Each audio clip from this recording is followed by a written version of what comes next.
இன்னைக்கு யாருக்கெல்லாம் சொல்றீங்களோ அவங்களுக்கு பயம் இன்னைக்கு போயிட்டு போகுது. சத்தமா சொல்லுங்க.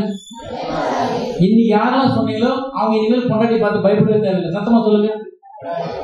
இன்னைக்கு யாரெல்லாம் சொல்றீங்களோ இனிமேல் அவங்க என்ன பண்றது, கணவரை பார்த்து பயப்படவே தேவையில்லை. சொல்லுங்க. அப்படி இருக்குது இல்ல? பிள்ளைங்களை பார்த்து பயப்பட தேவையில்லை, டீச்சரை பார்த்து பயப்பட தேவையில்லை, மேக்ஸை பார்த்து பயப்படுறது, கணக்கு தமிழை பார்த்து. எனக்கு இங்கிலீஷ் மட்டும் வராது. ஏன்னா இன்னைக்கு எல்லாமே இங்கிலீஷ்ல போயிடுச்சு, தமிழ் காணாம போயிடுச்சு. ஹிந்தி பார்த்தா பயம். எதுக்கு பயப்படணும்னு கேட்கிறேன். முதல் முறை வரும்போது இங்க வரது நான் பயந்தேன், எங்க இருக்குதோ தேடி தேடி வந்தேன். இந்த முறை பார்த்தா அந்த பக்கத்துல இருக்கிற மாதிரி தெரியுது. அவரை யோசிச்சேன், எப்படிதான் இவ்வளவு தூரம் வருவாருன்னு யோசிச்சேன். கடைசியில் பார்த்தா இப்ப கார் எடுத்து போட்டு சொல்றாங்க எங்க வீட்டுல, வேணா நான் பைக்ல போயிட்டு வரேன்றேன். ஏன்னா பக்கத்துல இருக்கிற மாதிரி தெரியுது, ஜாலியா இருக்குது. பைக்ல போட்டு பிடிக்கும், ஜாலியா இருக்குது. வந்துட்டேன், பக்கத்துல இருக்கிற மாதிரி தெரியுது. ஆனா முதல் முறை பார்க்கும்போது எங்கேயோ போய் இருக்கிற மாதிரி இருக்குது. ஒரு முறை தான் பயம் போகணும், ஒரு முறை தான் பயம் போகணும். தெரியல, எல்லாம் பண்ணி பார்த்து கடைசி சைக்காட்ரிஸ்ட் போறேன். எங்க போறேன்? பயத்துக்கு எங்கதான் போனோம்? எங்க போனோம்? ஏன் பயம் எங்க இருக்குது? எங்க இருக்குது? சத்தமா தான் சொல்லுங்க, கரெக்டா தான் சொல்றீங்க. மனசுல இருக்குது. பயம் எங்க இருக்குதுங்க? ஒட்டம்புல பயம் இல்லைன்னுவாங்க, ஒட்டம்புல பயம் இருக்காது, மனசுலதான் பயம். சரி, மனசு எங்க இருக்கு? யாருன்னா தெரிஞ்சு சொன்னீங்கன்னா இப்ப நான் அவங்களுக்கு என்ன சொல்ல போறீங்க? ஏன்னா இங்க ரொம்ப கிளவரா வர்றாங்க. எது கேள்வி கேட்கறதுக்கு பயமா தான் இருக்குது. எதுக்கு? மனசு எங்க இருக்குது யாருன்னா தெரியுமா? கை தூக்காட்டு. அப்ப தெரியாது, ஒத்துக்கிறீங்களா? பிரெயின் கிரீன், பிரெயின் இல்ல, ஆத்மா. ஆத்மா எங்க இருக்கு? ஐயா இன்னைக்கு ஒரு தெளிவு எடுத்துக்கோ. ஐயா இன்னைக்கு ஒரு தெளிவு எடுத்துக்கோ. கேளுங்கள் தரப்படும் சொன்னாரு. எப்படி கேட்டா கிடைக்கும்? கிடைக்குமா கிடைக்காதா? இன்னைக்கு ரெண்டுல ஒரு பார்த்துட்டு போயிடலாம். ஒருவேளை கிடைக்குன்னா இன்னைக்கு வாங்கிக்கலாம், இல்ல கிடைக்காதுன்னா நம்ம பாஸ் கொடுத்தாரு வந்துட்டு டைம் பாஸ் பண்ண. நானும் ஐயமாலும் கிறிஸ்டியன், ஐயமாலும் சொல்லுங்க. ஆமா, கிறிஸ்டியன்ல பொண்ணு பார்த்துங்க, கிறிஸ்டியன்ல பையன் பார்த்துங்க. எங்க பேர்ல வந்து மதத்துல என்ன கேட்டா கிறிஸ்டின் எழுதிங்க, அதுக்கு மட்டும் அந்த கிறிஸ்டியனை வச்சுட்டு போலாம். ஏசுனார் வருவாரா? ஏசுனார் வருவாரா? எப்போ வருவார்? யாருன்னா பதில், எப்போ வருவார்? யார் மாதிரி வருவார்? சத்தமா சொல்லுங்க. யார் மாதிரி வருவார்? திருடன மாதிரி வருவாராம். யார் மாதிரி? ஏன்னா அவன் எப்போ வருவான் தெரியுமா? நீ எப்ப தூக்குவன்னு அவனுக்கு தெரியும், அப்பதான் வருவான். 10 டே இருப்பான், கண்ணை விட்டு திருடுவானா. 10 டே இருப்பான், எப்ப ஸ்லீப் ஆகுன்னு தெரியும், அப்பதான் வருவானா. அப்ப ஏசுனார் எப்போ வருவாரு? நீ எப்போ கண்ணை மூடுறியோ அப்பதான் வருவ. எப்ப கண்ணை மூடுவ? தூங்கும்போது. சூப்பரா சொன்னார், தூங்கும்போது. ஆண்டவர் சொல்றது விழித்திருந்து ஜெபம் பண்ணுங்கள். அர்த்தம் தெரியுமா?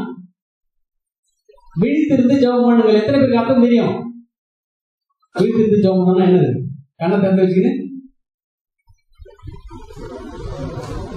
எந்திரிக்கா கண்ணை திறந்து ஜெபம் பண்ணது விழித்திருந்து ஜெபம் நினைக்கிறோம் இல்லைங்களா? அவேர்னஸ். எதுங்க? இங்கிலீஷ்ல அவேர்னஸ். அது பேர் விழித்திருக்கணும், கான்சன்ட்ரேஷனோட இருக்கணும். அப்படியே கண்ணை திறந்து தான் இருக்கும், இப்படி கண்ணை திறந்து இருக்கும். ஆனா மனசு எங்க இருக்கும்? மனசு எங்க இருக்கும்? அப்படியே பால் பொங்கி கீழே வந்து ஊற்றிடும், உங்க பூனை வந்து எடுத்துரும். கதவை மூடி வச்சுட்டு வந்தோமா, திறந்து வச்சுட்டு வந்தோமா, வீட்டுக்காரர்கிட்ட வேற சொல்லாம வந்துட்டோமே, அந்த வந்து என்ன கச்சேரி வைக்க போற தெரியல, சோறு வேற செஞ்சு வைக்கலையே.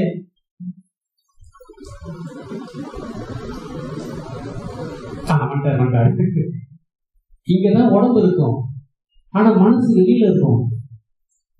ஆமா, இப்ப நான் உங்களுக்கு சொல்ற பாருங்க உதாரணம். கீபோர்டு மாஸ்டர் மாட்டினாரு. என்னப்பா நேற்று என்ன சாப்பிட்டேன், நேற்று என்ன சாப்பிட்டேன்னு கேட்டேன். நேற்று என்ன சாப்பிட்டேன், அங்க பதில் சொல்லு. அவங்கள பார்த்து எல்லாரும் மக்களை பாரு, விசுவாசம் பாரு.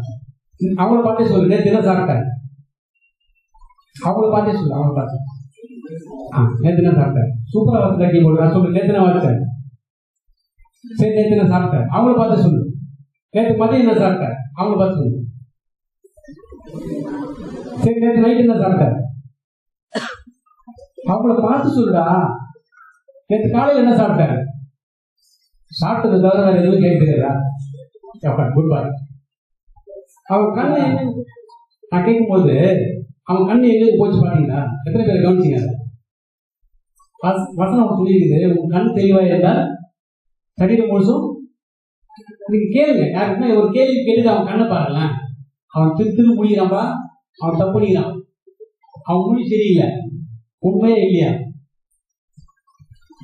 ஒரு சிஸ்டர் தெரியும், அவங்க ஹஸ்பண்ட் கிட்ட கேட்பாங்க, நேற்று எடுத்தியா? அவர் டக்குன்னு பதில் சொல்லிட்டாருன்னா முடிஞ்சு போச்சு. அது வந்து நான் தான் மாட்டிக்கிறேன். பசங்க எல்லாருமே கேள்வி கேட்டு டக்குன்னு பதில் சொல்லிட்டாங்கன்னா ஓகே. அந்த கேள்விக்கு திரு முடிக்கிறாங்க, ஏதோ உள்ள ரெடி ஆகுது, பதில் என்ன ஆகுதுங்க? அப்போ ரெடி ஆகுது. கண்ணை பாரு, கண்ணை பார்த்தா தெரிஞ்சு போடும். அப்போ மனசு எங்க இருக்கு? மனசு எங்க இருக்கு? நான் ஒரு ஆன்சரே கொடுக்குறேன், டைம் பத்தாது, எவ்வளவு நான் பிரசவம் பண்ண முடியும்? ஆன்சரே கொடுத்துருந்தேன். மனசு எங்க இருக்கு? கண்ணில் தெரிஞ்சுக்கலாம். கண்ணில் இருக்குதான்னு எனக்கு தெரியாது. ஒண்ணு நம்ம இப்ப நம்ம நஷ்டமா இருக்காங்கல்ல, அவங்க கட்டோட மீறி போயிட்டாங்க. இப்போ ஒரு நிமிஷம் அவங்களுக்கே தெரியாம ஏதோ ஒரு பெண் எடுத்து அவங்க அப்படி இப்படி நோண்டிக்கிறாங்க. அவங்களுக்கு தெரியாது. தெரியாது தானம்மா? உண்மையிலே தெரியாது. தெரியாது. அவங்க வந்து அதெல்லாம் விரும்பல, தானா நடக்கும். இப்ப அவங்க கீபோர்ட்ல எழுதிக்கிறான், அவனுக்கே தெரியாது. கண்ட்ரோல் போயிடுச்சு. பார்க்கின் சைன் ஒரு வியாதி இருக்கு, தெரியுமா உங்களுக்கு? பார்க்கின் சைன் ஒரு வியாதி இருக்கு. அந்த வியாதி வந்துச்சுன்னா நம்ம கண்ட்ரோல்ல நம்ம உடம்பு இருக்காது. எங்க மாமியார் இருக்கிறதுக்கு எங்க அப்பாவுக்கு இருந்திருக்கு, அந்த அனுபவம் தெரியும். அது கை தானே ஆடும், கால் தானே ஆடும், உடம்பு தலை தானே ஆடும், அப்படியே ஒரு மாதிரி போயிடும். கடைசியில் வந்து சாப்பிடவே முடியாது, சாப்பிட்டா சரிக்காது, அப்புறம் யூரின் மோசம் போகிறது தெரியாது, ஒரு மாதிரி போயிட்டு கடைசியில் லைசன்ஸ் கண்ண மாடும். ஒரு 3-4 வருஷம் கிட்டத்தட்ட இழுத்து போயிடும். மாத்திரை போட்டால் கூட காப்பாற்ற முடியாது. மூளையில் இருக்கிற செல்ஸ் எல்லாம் செத்துட்டே வருமா, அதை காப்பாற்ற முடியாது. இதுதான் விஷயம். ஓகேங்களா? கர்த்தரால சுகம் கொடுக்க முடியும்.